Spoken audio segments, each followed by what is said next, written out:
आइए एक्सरसाइज 14.4 का question number 1 solve करते हैं। इस क्वेश्चन में हमें less than type cumulative frequency distribution का ग्राफ ड्रॉ करना है। आइए देखते हैं इस क्वेश्चन का सॉल्यूशन कैसे होता है। सबसे पहले तो हम एक टेबल ड्रॉ करेंगे जिसमें हम less than cumulative frequency distribution लिखेंगे। आइए एक टेबल ड्रॉ करते हैं। आइए सबसे पहले इस ड्रॉ किए गए टेबल को समझते हैं। इस टेबल में दो कॉलम है। फर्स्ट कॉलम डेली इनकम और सेकेंड कॉलम उसकी संचयी बारंबारता यानी क्यूमुलेटिव फ्रीक्वेंसी। क्वेश्चन में फर्स्ट कॉलम दिया हुआ था 100 to 120। इसका मीनिंग है 100 से ज्यादा और 120 से कम। हमने अपना फर्स्ट इंटरवल लिया है लेस देन 120 यानी कि 120 से कम। इसी तरह सेकेंड इंटरवल में 120 से ज्यादा और 140 से कम, तो हमें अपना सेकेंड इंटरवल लेना पड़ेगा लेस देन 140। इसी तरह हम बाकी के इंटरवल भी निकाल सकते हैं और उनकी क्यूमुलेटिव फ्रीक्वेंसी होगी। हम जानते हैं कि फर्स्ट इंटरवल की जो संचयी बारंबारता होती है वो उनकी फ्रीक्वेंसी के बराबर ही होती है, इसलिए ये दोनों नंबर बराबर है। सेकेंड इंटरवल की जो क्यूमुलेटिव फ्रीक्वेंसी है वो 14 + 12 = 26।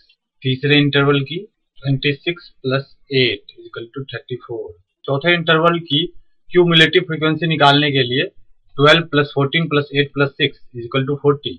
इसी तरह पांचवें इंटरवल की 12 + 14 + 8 + 6 + 10 = 50।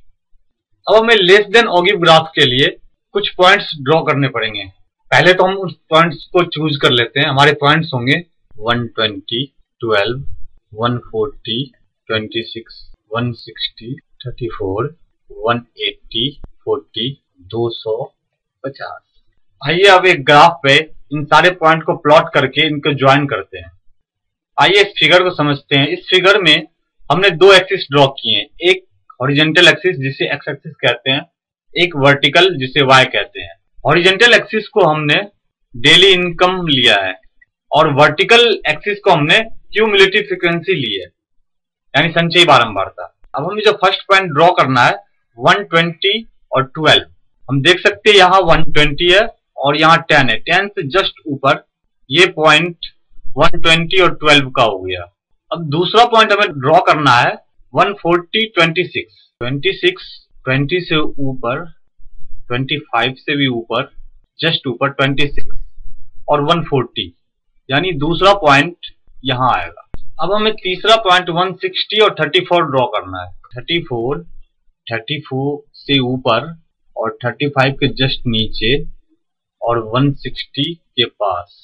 तीसरा पॉइंट भी हमने ड्रॉ कर दिया। अब हमें फोर्थ पॉइंट 40 और 180 ड्रॉ करना है। 40 हम देख सकते हैं यहाँ है, 180। तो हमें पांचवा पॉइंट 200 और 50 ड्रॉ करना है। 50 यहाँ और 200 यहाँ। तो अपने पॉइंट्स के नेम लिख लें। ये 120 और 12 है, 140 और 26 है। तीसरा पॉइंट हमने ड्रॉ किया था 160 और 36 को। चौथा पॉइंट हमने ड्रॉ किया था 180 और 40 और पांचवा ड्रॉ किया था 200 और 50। अब हमें इन पॉइंटों को एक स्मूथ कर्व के द्वारा ज्वाइन कराना है। इन सारे पॉइंटों को मिलाने पर हमें ये कर्व मिलता है। हम देख सकते हैं ये कर्व लेस देन ऑगिव कर्व है।